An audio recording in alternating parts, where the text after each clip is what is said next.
Lumière blanche, on sait tout ce qui s'est passé avec le match de football. Vous lui avez dit quoi pour qu'elle vienne à vous emmener devant le commissaire? C'est ça parce que j'ai dit, c'est ce que j'ai dit, c'est ça. Mais je pense que, comme toujours, elle n'a pas bien interprété. Vous avez estimé qu'elle vend du rêve, que c'est une entourloupe, elle n'est pas ce qu'elle présente, sans make-up, elle n'est rien. Vous avez raconté tout ça, vous arrivez de sortir vous-même sans make-up? Il vous arrive de sortir sans make-up? Je me maquille juste pour des occasions comme ça parce que c'est vrai que je devais vous rencontrer. Sûrement, vous êtes un bel homme, on ne sait jamais. Donc, vous n'allez pas quand même me faire ça, on dirait. Vous n'allez pas me faire ça. Et donc, j'ai dit, est-ce que justement, dans un match de football où on va s'amuser avec des amis, et puis, lui, elle avait expliqué qu'il y a forcément des gens qui ont des téléphones assez bizarres. Vous savez qu'on a des téléphones aujourd'hui. Justement, c'est ce que j'étais en train de dire. J'étais en train de dire dans mon poste que ce n'est pas ce que vous pensez, la personne que vous voulez qu'elle soit, ce n'est pas ça la vraie personne qu'elle est censée être.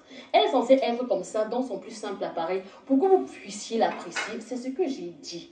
Je n'ai pas dit qu'elle n'est pas sortie sans make-up. Ce n'est pas ça. Jamais je ne dis. Vous avez estimé que sans make-up, en un mot comme en mille, vous avez estimé que sans make-up, cette influenceuse, elle n'était pas agréable.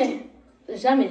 En fait, vous ne me comprenez pas. Qu'est-ce qui s'est dit devant le commissariat? Qu'est-ce qui s'est dit? Qu'est-ce que vous avez dit pour vous? Pourquoi vous n'êtes pas en prison? Qu'est-ce qui s'est passé? Pourquoi vous n'êtes pas en prison? Je ne suis pas en prison parce que j'ai des bons avocats, c'est tout.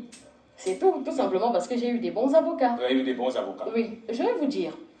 Et vous n'avez pas compris ce que je vous ai dit. Je vous ai dit que les gens étaient en train de la critiquer parce qu'elle n'a pas porté le maquillage. Moi, j'étais en train de la défendre. Mais j'ai compris au commissariat, et on a tous compris qu'en fait, elle n'avait pas compris le sens du poste. Pour une fois que je la défendais sans tirer sur elle, c'est ce jour-là qu'elle a décidé de m'emmener au commissariat. Je vais vous dire, et ce n'est même pas pour ça. Ce n'est même pas Muriel Blanche qui m'amène au commissariat. C'est Mira Bouamira qui m'amène au commissariat.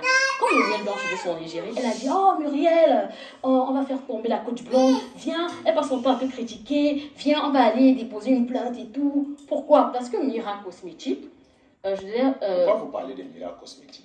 Je parle de Mira Cosmétique parce que vous en venez, vous voulez connaître l'affaire. Il faudrait que quand je... Non, c'est Muriel Blanche qui vous porte plainte. Et là, vous estimez que c'est Mira Cosmétique. C'est Mira. Parce que, je vais vous dire, quand on m'a donné la plainte de lire, moi j'ai vu le nom de Mira. Hein. Je n'ai pas vu le nom de Muriel.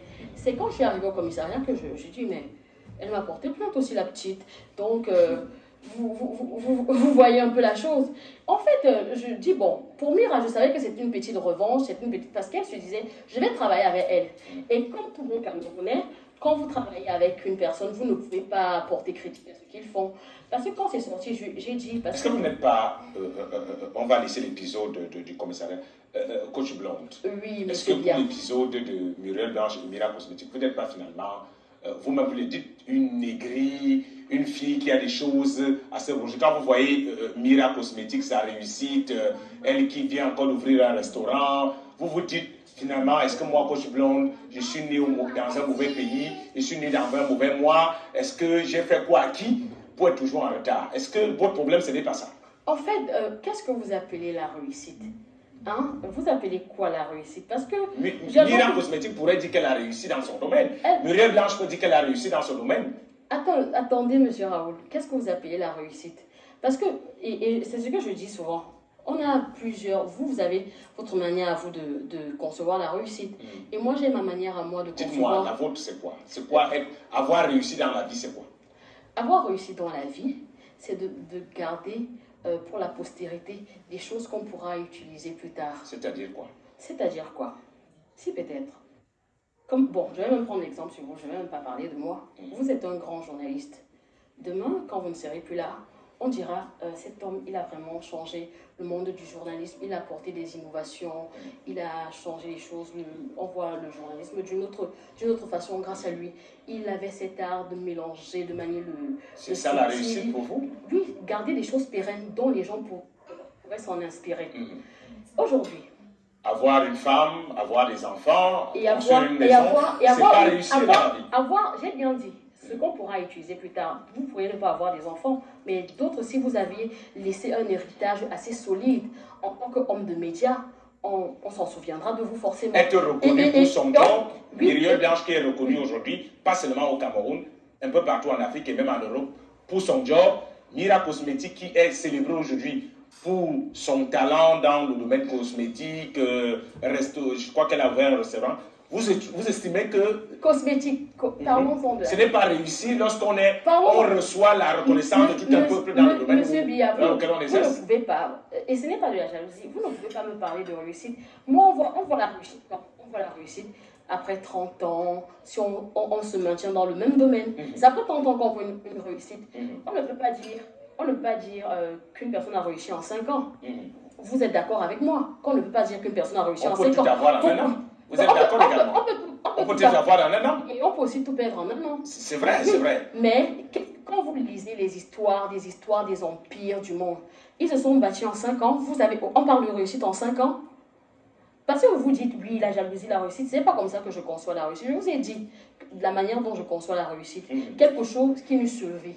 Hein? La réussite, c'est pas nous qui la vivons. C'est la postérité qui définit si nous avons réussi ou pas. Donc vous avez défini la réussite comme une sorte d'héritage qu'on transmet à la postérité. À la postérité. Quand vous dites en cosmétique, elle a réussi et tout, en cosmétique, elle a réussi, elle a ouvert un nouveau restaurant, elle a ouvert... C'est ça, et justement, c'est ça la conception même de l'Africain, de la réussite en fait. Ce sont des choses qu'ils voient en surface, qu'ils appellent réussite. Vous voyez, quand vous entrez en profondeur, et puis vous analysez un à un, qu'est-ce qu'on appelle la réussite? Vous voyez que ce n'est posé sur aucun fondement solide. Vous comprenez? Quand je fais des critiques, et c'est pour ça que je vous dis, allez relisez mes posts. Je suis sûre que si vous relisez mes posts, vous reviendrez et vous direz « Ah non, en fait, vous avez raison. » Et j'ai pas envie de parler. Qui est-ce qui est considéré aujourd'hui, Coach Blonde, pour vous, comme réussite, selon votre conception de la réussite, parmi toutes les stars que vous avez déjà eu à clasher, parce que vous n'avez aucune limite, alors, toutes ces personnes que vous avez clashées, qui est donc... Au Cameroun, nous avons tous échoué, selon vous. Toutes ces personnes dont vous parlez, en fait, ce sont même des personnes, ce sont des novices, ce sont des stars que Mark Zuckerberg a fabriquées. Ils n'ont pas encore la réussite. La réussite, c'est un long processus et vous-même, vous le savez. Vous le savez, vous ne direz pas le contraire. C'est un long processus. Tu ne peux pas te mettre à peine Facebook, il n'a même pas 10 ans. Tu as commencé 3 ans, tu me parles de réussite. Mais les personnes dont je vous ai citées, puisqu'on parle de 2 personnes en particulier, nous n'en faisons pas une fixation. Je ne suis pas leur avocat. Vous avez évoqué Mira Cosmétique, vous avez évoqué Muriel Blanche. Vous n'allez pas me dire, Coach Blonde, qu'elles ont attendu Facebook pour réussir. Quand on regarde quand même le parcours de Mira Cosmétique, qui fait un peu, qu'elle a fait dans la restauration, elle fait dans la restauration aujourd'hui, elle fait dans le cosmétique, elle a vendu les mèches ou les greffes, je ne sais pas comment on appelle encore.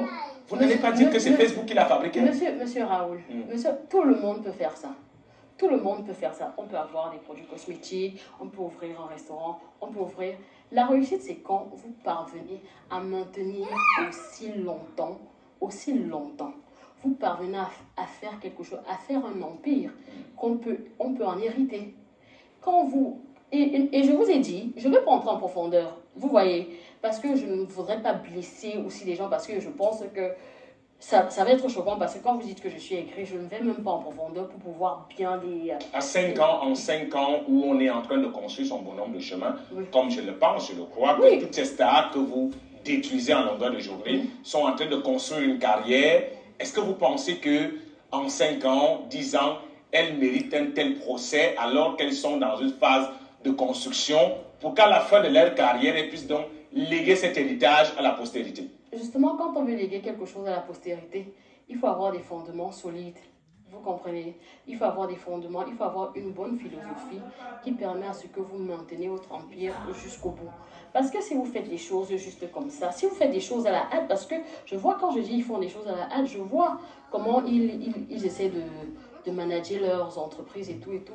Et vous qui avez un œil assez professionnel, moi qui ai un œil assez professionnel dans le marketing, assez avisé, je me dis, mais ça ne va pas tenir longtemps. Mais, et je vous ai dit, allez lire mes posts et vous voyez un peu de marketing, mes blondinets. Mais vous voyez juste le côté où moi je suis en train de critiquer. Vous ne voyez pas quand ils prennent ces idées-là et en font quelque chose de bien. Comme on parlait de Mira. La dernière fois, j'ai dit à une star qui a ouvert son restaurant, je lui ai dit, bon, Toi, ta carrière, ce sont tes followers qui ont bâti ta carrière. Aujourd'hui, tu ouvres un restaurant. Et puis, pourquoi tu ne convies pas tes followers qui t'ont aidé à faire ça? C'est comme ça parce que ce sont tes clients.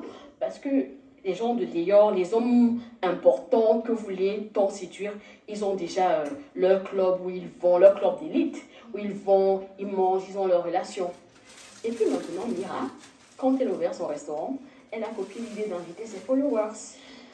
Ça, est-ce que je ne devrais pas être fière de ça, même si c'est juste pour une petite seconde? On va sortir pour cette première partie d'interview par rapport à ce que vous racontez. Il y a